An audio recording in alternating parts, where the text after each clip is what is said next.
Jā, te ir vairākas. Viens ir tā vispārējā, tad, kad būs vispārējā ekonomiskā izaugsme, tad arī būs vairāk darbies, tad būs vairāk darbies visiem, būs arī jauniešiem vairāk darbies. Tas ir viens, bet otra lieta, par ko es domāju daudz svarīgāk un būtiskāk būtu, ir domāt ne tik daudz, kā būt darba ņēmējiem, bet kā būt pašnodarbinātājiem, un to jau es pagājušo reizi jums arī teicu, šajā, pirms gada, ka būt pašnodarbinātājiem un skatīties, kas ir tas, uzsākt savu biznesu. Un tas dod daudz vairāk. Tas dod brīvību, tas dod daudz lielāku neatkarību, tas dod, tās iespējas ir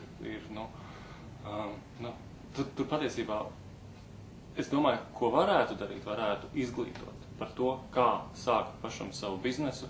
Un, piemēram, viena lieta atbrīvoties no mītiem, no tā, ka ir nepieciešams starta kapitāls, lai kaut ko sākt. Ir nepieciešams galva un rokas, lai kaut ko sākt.